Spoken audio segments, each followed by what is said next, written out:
జగిత్యాల జిల్లా కేంద్రంలో కళ్యాణ లక్ష్మి చెక్కుల పంపిణీ కార్యక్రమం జరిగింది. అయితే ఈ పంపిణీ కార్యక్రమం కొంత రసాబసగా జరిగినట్టుగా కూడా తెలుస్తుంది. చెక్కుల పంపిణీలో ప్రోటోకాల్ వివాదం కూడా ఏర్పడినట్టుగా తెలుస్తుంది. దీనికోసమే రసాబసమైంది. అక్కడ ప్రభుత్వ కార్యక్రమాలపై ఎమ్మెల్యే సంజయ్ మాట్లాడుతూ అడ్డుకున్నారు కాంగ్రెస్ నేతలు. కార్యక్రమంలో కాంగ్రెస్ బీఆర్ఎస్ కార్యకర్తల మధ్య వాగ్వాదం కూడా చోటు చేసుకోవడం జరిగింది. ఇక ఇరు వర్గాల ఆందోళన కొద్దిసేపు నిలిచిపోయాయి. చెక్కుల పంపిణీ విప్ అట్లూరి లక్ష్మణ్ ఇరువురికి సర్ది చెప్పడంతో అక్కడితో ఆ వివాదం కొంత సద్దుమణిగిందని చెప్పొచ్చు. ఇక దీని గురించి మరింత సమాచారాన్ని మా ప్రతినిధి శ్రీకాంత్ అందిస్తారు. శ్రీకాంత్, చెప్పండి, అసలు చెక్కుల పంపిణీ కార్యక్రమం రసాబసగా జరగడానికి గల ప్రధానమైన కారణం ఏంటి?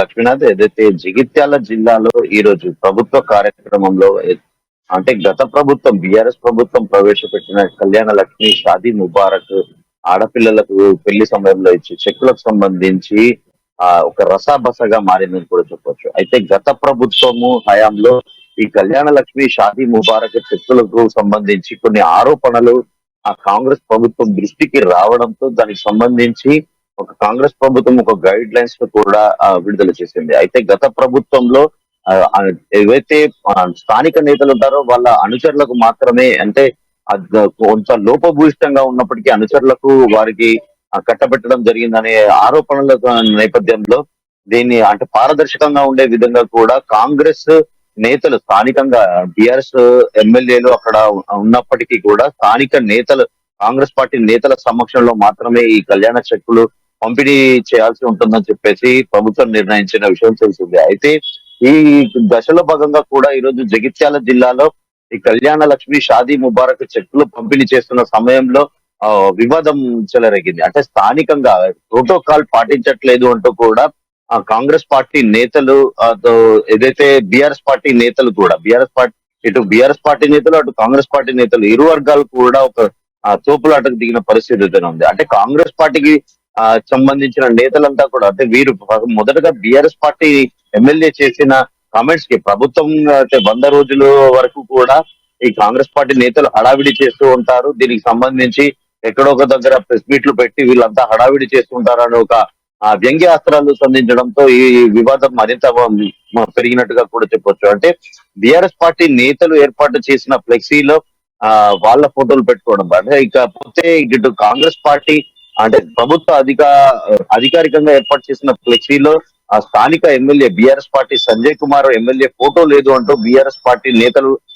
మొదటగా గొడవకు దిగడం జరిగింది. దీంతో అంటే ఈ కాంగ్రెస్ పార్టీకి వ్యతిరేకంగా కూడా బీఆర్ఎస్ పార్టీ నేతలు ఏదైతే కొన్ని నినాదాలు చేయడం వల్ల కూడా ఈ వివాదం మరింత ముదిరిందని చెప్పవచ్చు. దీంతో స్థానికంగా అక్కడే ఉన్న ఎమ్మెల్సీ జీవన్ రెడ్డి ఎంత సర్ది చెప్పినప్పటికీ కూడా ఇరు వర్గాల మధ్య ఘర్షణ వాతావరణం నెలకొంది. దీంతో చీఫ్ విప్ అడ్లూరి లక్ష్మణ్ కూడా స్థానిక నేతలందరినీ కూడా భవిష్యత్తులో ఇలాంటి పొరపాట్లు జరగకుండా ఆ కలెక్టర్ తో పాటు ఆర్డీఓలను కూడా ఆదేశిస్తాము, ఆ ప్రోటోకాల్ నిబంధనలకు సంబంధించి ఉల్లంఘించకుండా పొరపాటు జరిగింది, ఇలాంటి పొరపాట్లు జరగకుండా భవిష్యత్తులో చర్యలు తీసుకుంటామంటూ కూడా హామీ ఇవ్వడంతో కూడా అక్కడ వివాదం సద్దుమణిగిందని చెప్పవచ్చు లక్ష్మీనాథ్.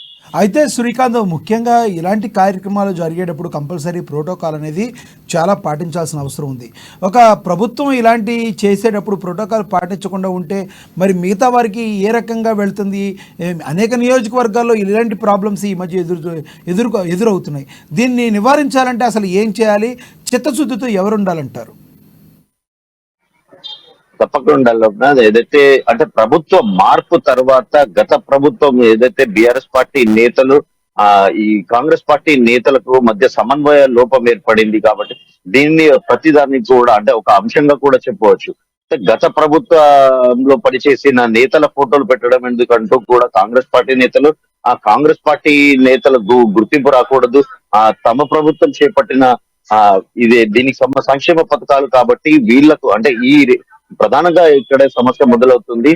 తమ ప్రభుత్వం బీఆర్ఎస్ పార్టీ ఆధ్వర్యంలో చేపట్టిన ప్రభుత్వ సంక్షేమ పథకాలకు అంటే సొమ్మొకరిది సోపొకరిది లాగా వ్యవహరిస్తారంటూ కూడా వాళ్ళ ఆ భావనగా కూడా మనం చెప్పవచ్చు.